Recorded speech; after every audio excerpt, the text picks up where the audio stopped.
Numerical analysis का आज हम नेक्स्ट टॉपिक देखने वाले हैं जो कि है सिस्टम ऑफ लीनियर इक्वेशंस। तो सिस्टम ऑफ लीनियर इक्वेशन को सॉल्व करना हम देखेंगे। तो देखिए, कुछ मेथड्स आप हम लोगों को पहले से पता होते हैं और कुछ मेथड्स हमको इसमें नए सीखने हैं। तो सबसे पहले बात कर लेते हैं कि सिस्टम ऑफ लीनियर इक्वेशन होता क्या है। देखिए, लीनियर इक्वेशन है तो लीनियर इक्वेशन क्या होती है, अगर जो भी वेरिएबल है उनकी पावर में कुछ नहीं है तो लीनियर इक्वेशन हो गई। जैसे अगर मैं 3 वेरिएबल में बात करूँ तो एक्स वाई जेड प्लस यहाँ पे कुछ भी नंबर दे दिया, 2 दे दिया, यहाँ पे 3 दे दिया, यहाँ पे 4 दे दिया, इज इक्वल टू 0। तो ये आपका लीनियर इक्वेशन हो गया। सिस्टम ऑफ लीनियर इक्वेशन का मतलब होता है जब पूरा एक से ज़्यादा लीनियर इक्वेशन को आपको सॉल्व करना होता है। जैसे कि 2x plus 3y plus 4z है, इसके अलावा आपका x plus y plus 3z is equal to 0 और इसके बाद 2x plus 5y minus z is equal to 0। आपको एक ऐसा सोल्यूशन निकालना है जो कि इन तीनों इक्वेशन को साथ में सेटिस्फाई करे। ठीक है, x की ऐसी वैल्यू, y की वैल्यू और z की ऐसी वैल्यू निकालनी है जो इन तीनों ही इक्वेशन को सेटिस्फाई करती हो। तो इसको कहते हैं, ये अकेला तो लीनियर इक्वेशन हुआ, बट अगर सबको एक साथ देखा जाए तो ये एक हो गया system of linear equation. Okay, वैसे भी हमें पता है कि अगर 3 वेरिएबल में एक इक्वेशन है तो उसका सोल्यूशन निकालने के लिए आपको कम से कम 3 इक्वेशंस आपको पता होनी चाहिए। ओके, तो यहाँ पे ये सिस्टम ऑफ लीनियर इक्वेशन तो क्लियर हो गया होगा। ठीक है, तो अब होता क्या है सिस्टम ऑफ लीनियर इक्वेशन में, जो इसके मेथड्स होते हैं वो कई तरह के मेथड्स होते हैं। एक मेथड होता है जिसे हम कहते हैं डायरेक्ट मेथड, और एक मेथड होता है जिसे हम कहते हैं इटरेशन मेथड, या फिर उसे कह सकते हैं indirect method. Okay, iteration method या इनडायरेक्ट मेथड, ये 2 तरीके के मेथड होते हैं। तो डायरेक्ट मेथड वो होता है जिसमें आपको एग्जैक्ट सोल्यूशन मिलेगा। ठीक है, जो आप कई बार प्रीवियस क्लासेस में आप पढ़ भी चुके होंगे। और इटरेशन मेथड में क्या होता है, आपको एक कुछ एरर रहती है और कुछ राउंड ऑफ सोल्यूशन मिलता है। जैसे कि न्यूमेरिकल एनालिसिस में इटरेशन मेथड सी नॉर्मली हम यूज़ करते हैं, मतलब आप एक सोल्यूशन स्टार्टिंग में कंसिडर करते हैं, बार बार उसको इम्प्रूव करते हुए चलते हैं। अगर आपको याद होगा तो हमने स्टार्टिंग में इक्वेशंस के सोल्यूशन निकालना सीखा था, सबसे पहला जो चैप्टर था। तो जैसे उसमें इटरेट करते हैं उसी तरीके से यहाँ पे भी सिस्टम ऑफ लीनियर इक्वेशन में भी इटरेशन किए जाते हैं। ठीक है, देखिए डायरेक्ट मेथड में आपके पास जो सिलेबस में मेथड है, एक है आपका गॉस एलिमिनेशन मेथड, फिर है आपका एलयू डिकम्पोजिशन मेथड, फिर है आपका चोलेस्की मेथड। तो ये 3 मेथड आपके डायरेक्ट मेथड में हैं। और इटरेशन मेथड में है आपके पास एक है जैकोबी मेथड, एक है आपका गॉस सीडल मेथड, और फाइनली जो तीसरा मेथड है उसका नाम है रिलैक्सेशन मेथड। ओके, तो 3 मेथड इसमें हैं, 3 मेथड ही इसमें हैं। तो आज हम देखेंगे इसमें से गॉस एलिमिनेशन में भी एक्चुअली 2 मेथड है, एक गॉस एलिमिनेशन मेथड है और एक गॉस जॉर्डन एलिमिनेशन मेथड है। तो दोनों लगभग सेम ही है। तो पहले आज ये वाले 2 देख लेते हैं, फिर नेक्स्ट वीडियो में हम इन दोनों के बारे में बात करेंगे। इन दोनों का नेचर लगभग एक जैसा ही है, तो इनको एक साथ एक वीडियो में देखेंगे। ओके, चलिए, तो सबसे पहले हम देखते हैं, अगर मैं जनरल एक इक्वेशन लिखने की कोशिश करती हूँ सिस्टम ऑफ लीनियर इक्वेशन, तो सपोज x1 x2 xn तक आपके n वेरिएबल में अगर आपको इक्वेशन लिखनी है तो हम इस फॉर्म में लिखते हैं x1 x2 xn, और उनके कोफिशिएंट हमने कंसिडर किए हैं a11 a12 और a1। ऐसे ही हमने दूसरे जो इक्वेशन है उसमें a21 a22 a2n इस टाइप से हमने उनके कोफिशिएंट है वो कंसिडर किया, इज इक्वल टू जो b1 b2 ये आपका यहाँ पे कांस्टेंट वेक्टर चल रहा है। तो हम किसी भी लीनियर जो ये आपका सिस्टम है इसको हम मैट्रिक्स की फॉर्म में लिख सकते हैं, यानी कि a into x is equal to b के फॉर्म में। a क्या होगा आपका कोफिशिएंट मैट्रिक्स होगा, x आपका वेरिएबल वाला मैट्रिक्स होगा, बी आपका ये जो कांस्टेंट वैल्यू है। यानी कि किसी भी linear system of linear equation को आप एक्स इक्वल टू बी की फॉर्म में लिख सकते हैं। तो ये वाली फॉर्म बनेगी इसकी, ये कोफिशिएंट्स हो गए सारे, ये आपके वेरिएबल हो गए, ये आपके कांस्टेंट टर्म्स हो गए। ठीक है, तो अब देख लेते हैं सबसे पहला जो मेथड है जो हमें सॉल्व करना है वो है आपका गॉस एलिमिनेशन मेथड। तो देखिए बहुत सिंपल मेथड होता है गॉस एलिमिनेशन मेथड। इसमें आपको क्या करना होता है, Gauss elimination method, Gauss elimination method. इसमें जनरली हम यहाँ पे 3 ही वेरिएबल की इक्वेशंस को सॉल्व करना सीखेंगे। ओके, तो सपोज करिए आपके पास 3 इक्वेशन है, एक है a1x plus b1y plus c1z is equal to d1, फिर नेक्स्ट इक्वेशन है a2x plus b2y plus C2z is equal to D2, और तीसरी इक्वेशन है आपकी A3x plus B3y plus C3z is equal to D3। अब इसको गॉस एलिमिनेशन मेथड से solve करना पड़ता है, तो कैसे सॉल्व करते हैं? देखिए, सबसे पहली इक्वेशन से आप क्या करिए, x निकालिए। x निकालेंगे तो कितना मिलेगा, देख सकते हैं आप, बनेगा ये D1 minus B1y minus C1z, और बाहर से आ जाएगा 1/A1। ठीक है, अब ये x की वैल्यू आप सेकेंड इक्वेशन में रखेंगे और वहाँ से आप y की वैल्यू निकाल लेंगे। ठीक है, अब x और y की वैल्यू दोनों आप थर्ड इक्वेशन में सब्स्टिट्यूट करेंगे और वहाँ से z निकल जाएगा। तो एक बार z की वैल्यू यहाँ से मिल जाएगी, उसके बाद आप फिर बैकवर्ड जाके आप y और x की वैल्यू आप फाइंड आउट कर सकते हैं। ओके, तो चलिए एक क्वेश्चन कर लेते हैं, तो आपको क्लियर हो जाएगा कि इस मेथड का क्या मीनिंग है।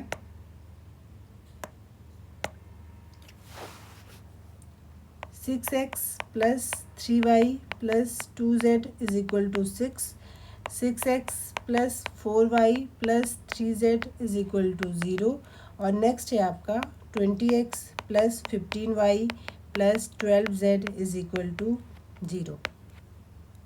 तो पहले इक्वेशन से हम x रिमूव कर लेते हैं, तो यहाँ से x की वैल्यू कितनी बनेगी, 6 माइनस 3y माइनस 2z और डिवाइड बाई 6 हो जाएगा। ठीक है, तो डिवाइड बाई 6 कर लेते हैं, सॉल्व करके 1 minus y by 2 minus z by 3 आ जाएगा। अब ये x की वैल्यू को आप सेकेंड इक्वेशन में पुट कर सकते हैं। सेकेंड इक्वेशन में पुट करेंगे तो ऑलरेडी यहाँ पे 6x है, तो आप सीधे सीधे 6x की वैल्यू लगा सकते हैं यहाँ पे। 6 minus 3y minus 2z plus 4y plus 3z is equal to 0। यहाँ से वैल्यू आएगी आपकी y plus z is equal to -6। Okay, अब यहाँ से अगर आप y निकालेंगे तो y निकलेगा -6 माइनस z। अब ये वैल्यू आप करिए थर्ड इक्वेशन में, थर्ड इक्वेशन में रखेंगे, x की वैल्यू रख लीजिए 20, x की वैल्यू है आपकी 1 minus y by 2 minus z by 3, और y की वैल्यू आपने यहाँ से रखी है -6 minus z plus 12z is equal to 0। अब आप चाहें तो यहाँ पे ये जो y है इसको भी आप इसकी वैल्यू से रिप्लेस कर दीजिए। ठीक है, y/2 है ना, तो इसको आप लिख सकते हैं 1 माइनस -6 माइनस z अपॉन में 2। ठीक है, तो ये हो गई आपकी ये जो फाइनल इक्वेशन है, ये वाली इक्वेशन आपने कंसिडर कर ली। ठीक है, अब इसमें से सारे z कलेक्ट कर लिए, नॉर्मली सॉल्व करना है, 20 से अंदर मल्टीप्लाई कर देते हैं, ये हो जाएगा आपका +6 प्लस z, यहाँ पे 10 मल्टीप्लिकेशन में आ जाएगा, प्लस -20z अपॉन 3 हो जाएगा, प्लस यहाँ पे करेंगे 15 छक्के 90 हो जाएगा, -15z प्लस का 12z इज इक्वल टू 0। चाहे तो आप 3 आप कॉमन कर सकते हैं, मतलब एलसीएम ले लीजिए, तो ये बनेगा 60 प्लस यहाँ पे भी 30 हो जाएगा, 30 into 6 plus z minus 20z, 9 तियाँ 27, 15 तियाँ 45z प्लस 12 तियाँ 36z इज इक्वल टू 0। अब यहाँ से सॉल्व कर लीजिए, पहले z कलेक्ट कर लेते हैं, तो यहाँ से 30z आएगा, 30 में से 20 जाएगा, 10z बचेगा, 10z हो गया, और इन दोनों को सॉल्व करके बचेगा प्लस का 9z, तो 10z और प्लस का 9z मेरे ख्याल से 19z बनेगा। ठीक है, 19z। अब बाकी क्या बन रहा है आपका, ये बन जाएगा 60 प्लस 180, नेक्स्ट बन जाएगा आपका इन दोनों को सॉल्व करेंगे तो मेरे ख्याल से 240 बनेगा। 240 में आपको किसको सॉल्व करना है, 270 को। ठीक है, तो माइनस कर देंगे आप 270, यानी कि बचेगा आपके पास -30। ओके, तो ये वैल्यू आ जाएगी आपके पास -30, इधर जाएगा तो आपका +30 हो जाएगा। ठीक है, एक बार z चेक कर लेते हैं, z इतना ही बन रहा है कि नहीं बन रहा। एलसीएम ले लेते हैं, तो आपका ये बनेगा 20, तो आपने अलग से मेंशन कर लिया है, माइनस का z/3 किया तो आपने 20 हो जाएगा, प्लस हाँ यहाँ पे देखिए ये -9z आएगा, तो 10z minus 9z simple z बनेगा ना आपका। ठीक है, तो यहाँ से वैल्यू आ गई आपकी z इक्वल टू 30।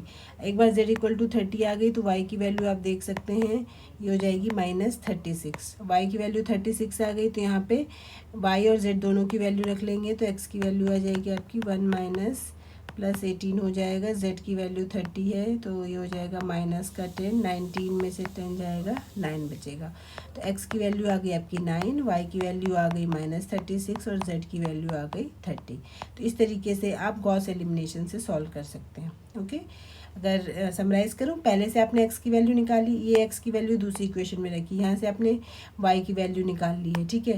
जब एक बार y की वैल्यू निकल जाएगी उसके बाद x और y की वैल्यू फिर तीसरी इक्वेशन पुट करेंगे, जैसे इसमें पुट करेंगे आपको z की वैल्यू मिलेगी, z की वैल्यू इसमें रखेंगे तो y मिलेगा, y और z दोनों इसमें रख देंगे तो आपको x की वैल्यू मिल जाएगी। ओके अच्छा, ये तो हो गया आपका गॉस एलिमिनेशन मेथड। नेक्स्ट जो हमने बात करी थी जिसको हम कह रहे थे हम गॉस जॉर्डन मेथड, तो गॉस जॉर्डन मेथड भी एक डायरेक्ट मेथड ही है। इसमें क्या होता है, इसमें आपको थोड़ा लीनियर ऑपरेशंस यूज़, रो ऑपरेशंस या फिर एलिमेंट्री ऑपरेशंस यूज़ करने होते हैं।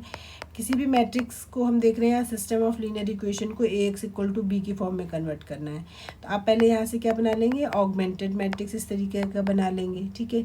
जैसे ये मैट्रिक्स बनेगा तो अब आप क्या करेंगे, इसमें ऑपरेशंस इस तरीके से लगाएंगे कि आपका जो ये पोर्शन है ये वाला ए, ये आई में कन्वर्ट हो जाए, ठीक है। वहाँ से आप आराम से इसकी वैल्यू निकाल लेंगे, ठीक है। तो देखते हैं इसमें क्वेश्चन सॉल्व करके देखते हैं कि कैसे सॉल्व होगा और उसके अकॉर्डिंगली ही हम प्रोसेस करेंगे। तो सेम यही क्वेश्चन ले लेते हैं, ठीक है। यही वाला जो क्वेश्चन है इसी को कंसिडर कर लेते हैं। आपका क्वेश्चन था 6x plus 3y plus 2z is equal to 6। Next है आपका 6x plus 4y plus 3z is equal to 0 और नेक्स्ट था आपका 20x plus 15y plus 12z is equal to 0, ठीक है। तो आपको इसकी इक्वेशन को सॉल्व करना है। तो पहले ऑगमेंटेड मैट्रिक्स बनाइए, 6 6 20, नेक्स्ट है 3 4 15, नेक्स्ट है 2 3 12 और यहाँ पे इस तरीके से 6 0 0 लिख देंगे। तो ये आपका ऑगमेंटेड मैट्रिक्स हो गया। अब क्या करना है आपको, यहाँ पे इसको आइडेंटिटी मैट्रिक्स बनाना है, यानी कि ये जो डायगोनल है ये 1 1 होना चाहिए और इसके ये वाले एलिमेंट 0 होने चाहिए, ठीक है। और फिर इसके बाद इनको भी 0 बनाना है। तो प्रोसेस कैसे स्टार्ट करते हैं, डायगोनल के नीचे के एलिमेंट में पहले इन दोनों को 0 बनाते हैं इस रो के रेस्पेक्ट में। तो ऑपरेशन लगा लीजिए, R1 R2 में क्या करना पड़ेगा आपको, R2 माइनस R1 करना पड़ेगा और R3 की बात अगर हम करें तो R3 में से यहाँ पे 20 बनाने के लिए आपको पहले R1 में 6 से डिवाइड करना पड़ेगा, 20 से मल्टीप्लाई करना पड़ेगा, ठीक है। जैसे ही आप ये काम करेंगे तो पहले ये वाला ऑपरेशन लगा लेते हैं, यहाँ पे 6 3 2, यहाँ पे बच गया 6। आप चाहें तो पहले से 1 भी बना सकते हैं, कोई प्रॉब्लम नहीं है। तो ये हो जाएगा 0, 4 में से 3 जाएगा 1, 3 में से 2 जाएगा 1 और 0 माइनस 6 हो जाएगा। इसको करेंगे तो देखिए R3 आपका बन रहा है 20 15 12 और 0 और R1 में आपको 6/20, यानी कि इससे आपको मल्टीप्लाई और डिवाइड करना है। तो पहले वाले में आपको 6 से डिवाइड करना है, 20 से मल्टीप्लाई करना है। तो पहला तो 20 बन जाएगा, इसमें 3 इंटू 6/20, 2/6/20, 6 इंटू 6/20, ये जो चीज़ बनेगी, ठीक है। तो यहाँ पे अगर आप सॉल्व करेंगे इसको तो ये बनेगा आपका 2 3 ज़ा 6 और यहाँ पे जाएगा 10, यहाँ पे भी जाएगा आपका 2 1 जा, ये तो 1/10 बनेगा और ये बनेगा 2 3 ज़ा और 3/5 बन जाएगा। यहाँ पे बनेगा 2 3 ज़ा 6 अपॉन में 10 हो जाएगा, 2 3 ज़ा 6 अपॉन में 5 हो जाएगा। तो टोटल ये सॉल्व करके बन रहा है 29/10, ये बन रहा है 3/5 और ये बन रहा है आपका 9/5। तो यहाँ से ऊपर से इस वाली लाइन से सब्ट्रैक्ट कर दीजिए तो क्या मिलेगा आपको, ये बनेगा आपको 0 15, आपको एक्चुअली 9 माइनस 15 ये 9/10 माइनस 15 करना है। तो एलसीएम लेंगे तो 10 हो जाएगा, 9 माइनस 150 अपॉन में 10, 141 डिवाइडेड बाई 10 हो जाएगा। नेक्स्ट क्या करेंगे, इसको सब्ट्रैक्ट करना है आपको। तो यहाँ पे सब्ट्रैक्ट करके मिस्टेक हो गई है, यहाँ पे हमें करना है 20 से मल्टीप्लाई और 6 से डिवाइड, ठीक है। तो वो उल्टा कर लिया था हमने, पहले 6 से मल्टीप्लाई है 20 से डिवाइड कर लिया था। तो देखिए यहाँ पे लिख लेते हैं, आपका पहले R1 लिख लीजिए, ठीक है। तो पहले R3 लिख लीजिए, R3 आपका 20 15 12 और 0, ठीक है। आपको R1 में करना है 6 से डिवाइड, तो 6 से डिवाइड कर लीजिए पहले, ये 1 हो जाएगा, ये 1/2 बचेगा, ये 1/3 बचेगा और ये 1 बचेगा। फिर क्या करना है आपको, 20 से मल्टीप्लाई करना है, तो ये 20 हो जाएगा। इसको सॉल्व करेंगे तो ये मेरे ख्याल से 10 बचेगा, ये आपका 20/3 हो जाएगा, लास्ट वाला भी 20 बचेगा। अब इनको सब्ट्रैक्ट कर लीजिए, सब्ट्रैक्ट करेंगे तो ये बनेगा 0, ये बनेगा 5, बारतियाँ 36 में से 36 में से 20 जाएगा तो ये बनेगा 16/3 और ये बन जाएगा आपका माइनस का 20। तो जो इसके लास्ट में जो चीज़ें आएंगी वो ये चीज़ें निकल के आएंगी। पहला बनेगा आपका 5, फिर बनेगा आपका 16/3, फिर बनेगा आपका -20। ठीक है, अब आप क्या कर सकते हैं, आप चाहें तो इसमें 6 से डिवाइड करना है कर दीजिए, इसमें 5 से डिवाइड करना है तो कर दीजिए। बट अगर आप ध्यान से देख रहे हैं तो आपको ये 5 बनाना है मान लीजिए, ठीक है, तो इसमें आपको 5 से मल्टीप्लाई करके इसमें डिवाइड माइनस करना पड़ेगा, तब जाके अब ये 0 बनेगा ना। ये पोर्शन 0 हो चुका है। अब आपको डायगोनल के मेन में ये वाला बचा है जिसको 0 करना है। तो इसको 0 करने के लिए आप करिए, चाहे तो 5 से डिवाइड ही कर दीजिए तो वही बेटर पड़ेगा। तो मैं काम कर लेती हूँ, ऊपर वाले में मैं 6 से भी डिवाइड कर दे रही हूँ। तो 1, 1/2, 1/3, ये हो जाएगा 1, 0, 1, 1, और ये बच रहा है माइनस का 6, और ये बनेगा 5 से डिवाइड करने के बाद 1, मेरे ख्याल से ये बनने वाला है 16/15, 16/15, और बचेगा 5 चौको 20, तो माइनस का 4।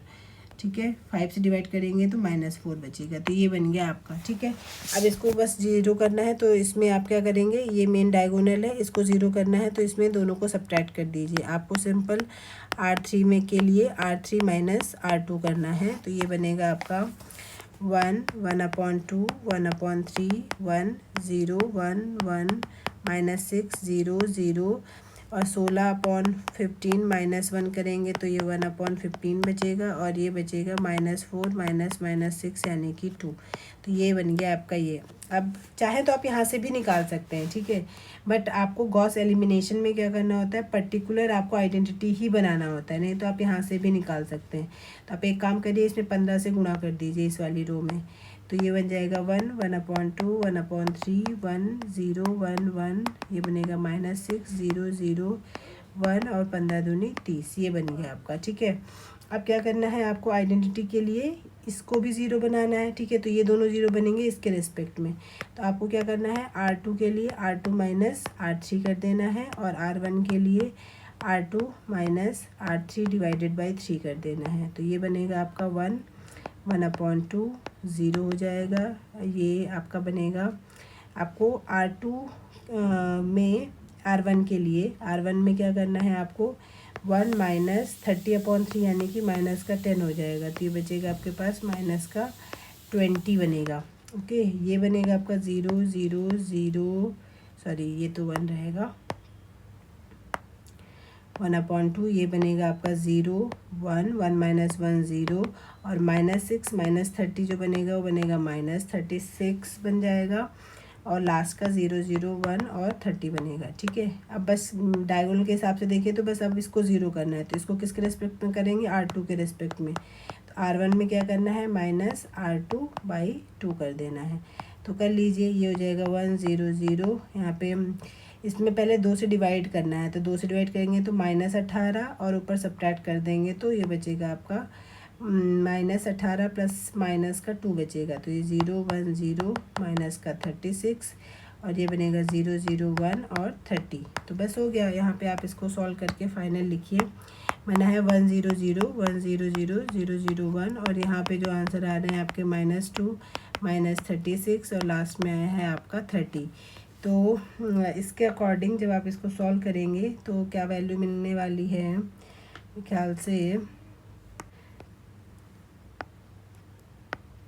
अब ये तो x की वैल्यू -2 हो जाएगी, y की वैल्यू -36 हो जाएगी, और z की वैल्यू जो है वो 30 हो जाएगी। ठीक है, तो यहाँ से इस तरह से वैल्यू आप निकाल सकते हैं। हो सकता है कैलकुलेशन में कहीं मिस्टेक हो, तो यहाँ पे -2 आ रहा हो, ठीक है, कुछ और भी आ सकता है, बस आपको कैलकुलेशन करना है। तो सिंपल वैसे ही करना है कि आपको सिर्फ इसको आइडेंटिटी बनानी है। आइडेंटिटी बनाने का फॉर्मूला यही होता है कि पहले इसको 0 करेंगे R1 के रेस्पेक्ट में, इसको 0 करेंगे R2 के रेस्पेक्ट में जो नया R2 बना है, फिर उसके बाद इन दोनों को 0 करते हैं R3 के रेस्पेक्ट में, और इसको 0 करेंगे फिर R2 के रेस्पेक्ट में। ठीक है, तो इस तरीके से वो आइडेंटिटी बन जाएगा, और इस तरीके से फाइनल जो आंसर आएगा उससे आपको XYZ की वैल्यू मिल जाएगी। ओके, फिर हम नेक्स्ट वीडियो में जो LU डिकम्पोजिशन और चोलिस्की मेथड है हम उसके बारे में